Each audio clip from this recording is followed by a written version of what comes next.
Hello students, this is your chapter 13 direct and inverse proportion. Okay, variation means very करेगा. That means एक quantity अगर increase करता होगा. Suppose तुम 2 chocolates लाने जा रहे हो. 2 चॉकलेट्स का कॉस्ट अगर 10 रुपीज़ है तो 4 चॉकलेट का 20 रुपीज़ होगा. चॉकलेट का क्वांटिटी बढ़ गया. ओके, नंबर ऑफ चॉकलेट्स जब इंक्रीज किया तो तुम्हारा कॉस्ट इंक्रीज कर रहा है. This is one type of variation. Okay, then another is suppose 2 men एक वार को काम कर रहे हैं. ठीक है, इन 10 डेज पे. ओके, अगर उसी जगह पे जब में 4 मेन ऐड हो गए, 2 मेन थे, 4 मेन अगर ऐड हो गए तो वही हो गया. क्या हो गया? तो उसी काम को जो 10 डेज में कर रहे थे वो और भी जल्दी कर देंगे. ठीक है, दैट मीन्स अगर मेन बढ़ रहे हैं, नंबर ऑफ वर्कर्स बढ़ रहा है तो नंबर ऑफ डेज कम जाएगा, डिक्रीज करेगा. तो that is another type of variation. तो इसलिए variation are of 2 types, direct variation and another is inverse variation.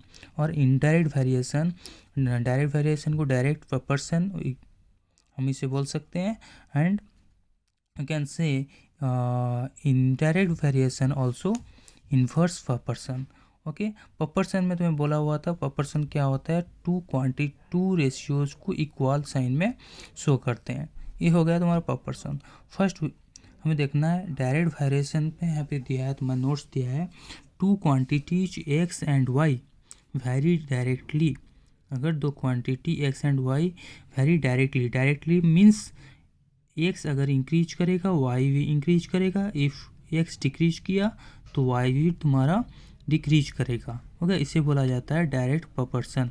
Very directly if ratio x by y का रेशियो रिमेन्स कांस्टेंट होगा. इसे constant x by Y मैं बताऊंगा example देते हुए. That means 30/10, देखो यहाँ पे 30/10 जितना होगा 15/5 उतना होगा. 3/1 दैट मीन्स रेशियो इनका और डिवीजन एक्स बाय वाई दोनों का ratio x by ratio always remains constant होगा. अंडरस्टूड? ये हो गया तुम्हारा डायरेक्ट प्रोपोर्शन. डायरेक्ट प्रोपोर्शन का फर्स्ट 13.1 क्वेश्चन दिया है, उसे मैं करके सेंड किया हुआ था. ओके, और 13.2 आज सेंड कर दूंगा. उसे तुम लोग उसे करना है. पहले समझना है क्या है डायरेक्ट वेरिएशन में, क्या कौन सा कांस्टेंट हो रहा है, ना रेशियो कांस्टेंट हो रहा है. ओके, देन अगर एक्स इंक्रीज किया वाई भी तुम्हारा इंक्रीज करेगा, एक्स डिक्रीज किया वाई भी डिक्रीज करेगा. Then come to inversely proportional. Inverse proportion में क्या होता है, एक क्वांटिटी अगर इंक्रीज किया अदर क्वांटिटी डिक्रीज करेगा. जैसे कि यहाँ पे देखो 2 quantities x and y very inversely. अगर यहाँ पे डायरेक्टली हो रहा था, यहाँ पे इन्वर्सली अगर वेरी करे तो इफ़ दे आर प्रोडक्ट, दोनों का प्रोडक्ट रिमेन कांस्टेंट. का प्रोडक्ट वहाँ पे रेशियो कांस्टेंट हो रहा था, यहाँ पे क्या कांस्टेंट, कौन सा कांस्टेंट रहेगा? प्रोडक्ट कांस्टेंट रहेगा. ओके, एक एग्जांपल लेता हूँ. Cost of pencil to number of pencil 25 दिया है. तो कॉस्ट दिया है कितना? कॉस्ट ऑफ ए पेंसिल, एक पेंसिल का कॉस्ट कितना दिया है? 2 रुपीज़. ठीक है, अगर नंबर ऑफ पेंसिल्स 10 हो गया, कॉस्ट सेम रहेगा. अगर कॉस्ट सेम रहा, देखो 2 × 25 50 हो रहा है. तुम्हारे पास 50 रुपीज़ है. 50 रुपीज़ 25 पेंसिल्स लेकर आ रहे हो 50 रुपीज़ में, तो एक का कितना हो गया? 2 रुपीज़. देन अगर 10 पेंसिल वहीं पे ख़रीद रहे हो गया अनदर टाइप ऑफ पेंसिल, तो उसी 50 रुपीज़ में तुम कितना एक का कितना कॉस्ट पड़ गया? 5 रुपीज़ करके. ठीक है, दैट मीन्स यहाँ पे क्वांटिटी अगर बढ़ रहा है, कॉस्ट यहाँ पे क्वांटिटी अगर डिक्रीज कर रहा है, कॉस्ट यहाँ पे इंक्रीज कर रहा है. ठीक है, अनदर क्वेश्चन को हम देखते हैं. यहाँ पे देखो 5 क्वेश्चन हम एग्जाम्पल यहाँ पे लेता हूँ. Working 8 hours a day, Anu can complete A work in 18 days. कितना टाइम लिया है अनु? 8 आवर्स। कितना डेज? 18 डेज। काम एक ही है।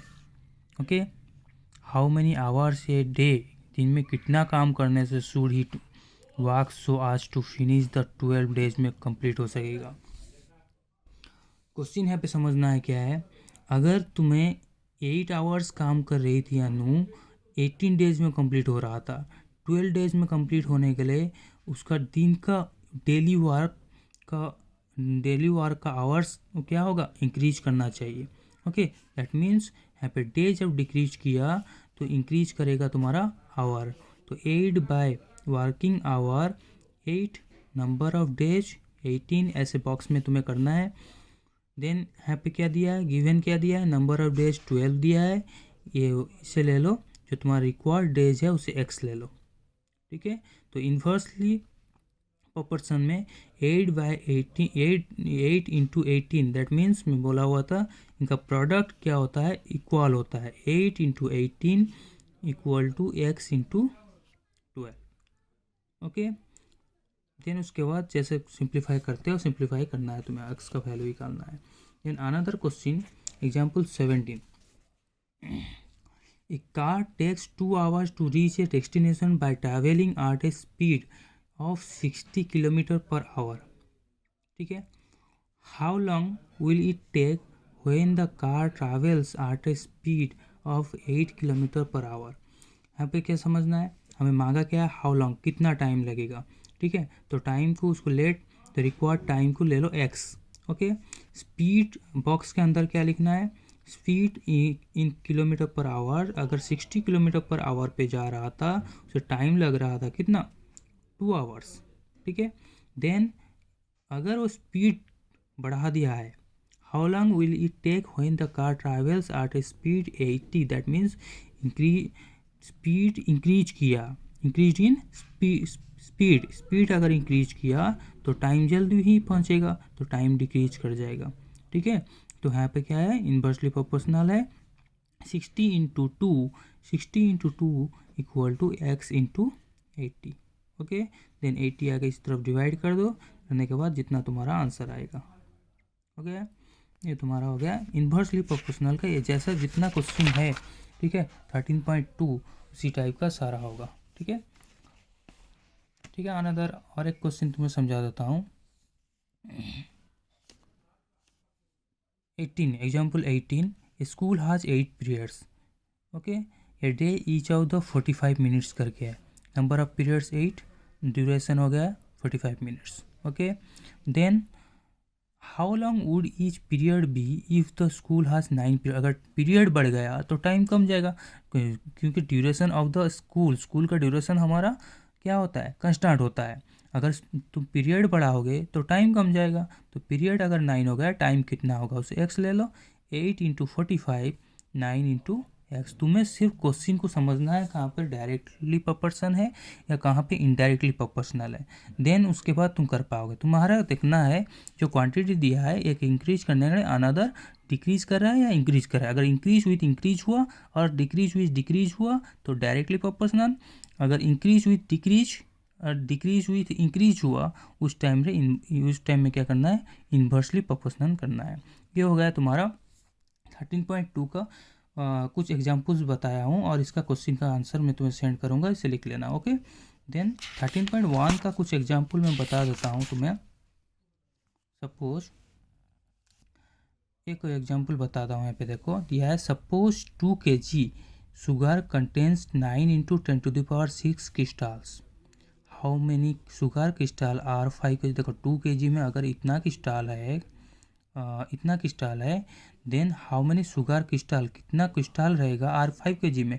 ऑब्वियसली 2 kg में शुगर पे जब इतना है 9 इंटू 10⁶, देन 5 kg में क्या होगा, इंक्रीज करेगा। यहाँ पे क्वांटिटी तो शुगर का क्वांटिटी अगर इंक्रीज किया 2 to 5, देन क्रिस्टल का क्वांटिटी ऑल्सो इंक्रीज करेगा। दैट मीन्स ये वैरी कर रहा है डायरेक्टली वैरी जहाँ करेगा, रेशियो इक्वल होता है 2/9 into 10⁶ equal to 5/x। Okay, ये हो गया 13.1 एंड 13.2 का कुछ क्वेश्चन मैं तुम्हें समझाया हूँ।